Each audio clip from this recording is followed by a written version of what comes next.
Hi everyone. तो आज हम लोग बात करेंगे कि बिल गेट्स साहब के लाइफ का जर्नी कैसे क्या हुआ नहीं हुआ।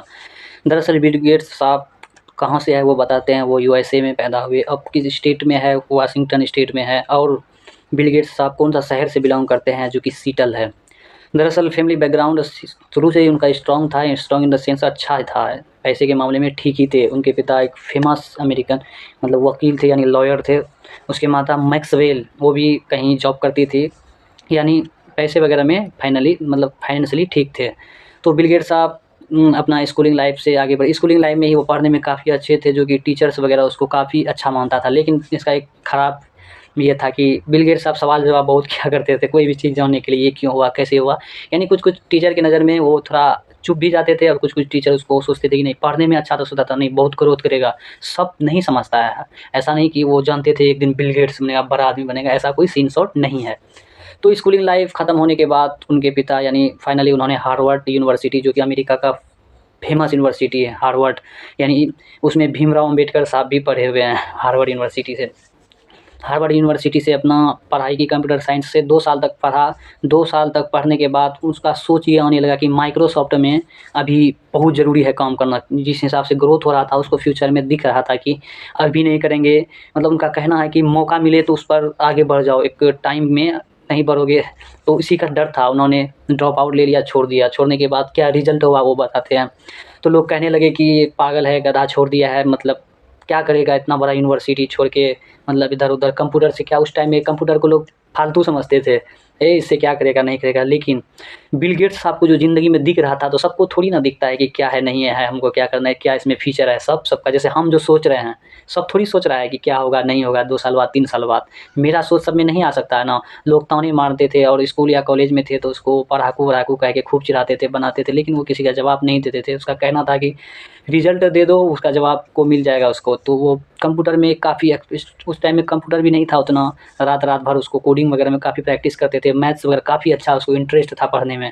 तो वो वहीं से उसका मोटिवेशन बढ़ा। और एक दोस्त था, बहुत प्यारा दोस्त था, जो कि उसको मोटिवेट करते थे, एलेन करके। बाद में उन्होंने दोनों साथ रह के मतलब रिसर्च वगैरह मतलब किए, माइक्रोसॉफ्ट वगैरह। अपना माइक्रोसॉफ्ट फाइनली वो लोग लॉन्च करे। लॉन्च करने के बाद स्टार्टिंग में माइक्रोसॉफ्ट नहीं बिकता था, यानी रूम रेंट, यानी जो एम्प्लॉय काम करता था उसका सैलरी देना बहुत दिक्कत हो जाता था, नहीं हो पाता था। तो इनका जो ज़िंदगी बदले, यानी बिल गेट्स का, जब फर्स्ट टाइम आईबीएम, एक बहुत बड़ा कंपनी है, उसका ऑर्डर मिला माइक्रोसॉफ्ट का। उस टाइम में उसके पास ओएस नहीं था, यानी ऑपरेटिंग सिस्टम।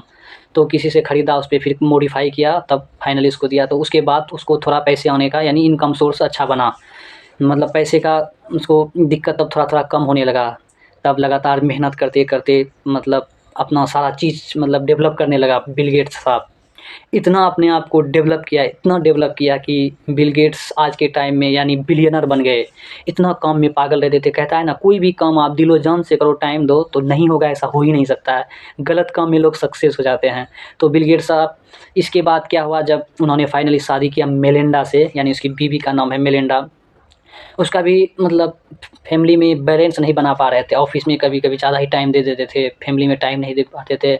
उससे भी आदमी थोड़ा बहुत सैक्रिफ़ाइस कर लेता था। जब बिल गेट्स साहब जेफ़री एप्स्टीन से मिलने लगे, उससे क्या है, नहीं है पर्सनल में उतना डिटेल, तो हम डेटा नहीं मेरे पास। तो मेलिंडा का कहना था कि जेफ़री एप्स्टीन से मिलता था, जो कि मेलिंडा को पसंद नहीं था, ये मना करते थे, ये साहब नहीं मानते थे। तो फाइनली सहते-सहते मेलिंडा का सहने का हद पार हो गया। हद पार होने के बाद तो फाइनली मतलब 2021 में मेलिंडा ने मतलब कोर्ट में डिवोर्स लेने का केस दर्ज करा। तो लास्ट में 2021 के लास्ट या 2021 में ही उन्होंने डिवोर्स ले लिया। इससे ये सीख मिलता है, आप कितना आगे बढ़ो कोई फ़र्क नहीं पड़ता है, लेकिन आपका जो पर्सनल लाइफ़ है उसमें भी टाइम उतना देना उतना ही ज़रूरी है जितना आप अपने प्रोफ़ेशन को देते हो। तो इस छोटा short biography of Bill Gates के लिए था। अगर आप चाहते हो कि अगला किसी और का चाहिए तो बोलिए, मैं इसको एक्सप्लेन करूँगा, कोशिश करूँगा अच्छा से अच्छा एक्सप्लेन करने का। अगर आप नए हो तो प्लीज़ आप सब्सक्राइब कर लो। तो thank you for watching in this video.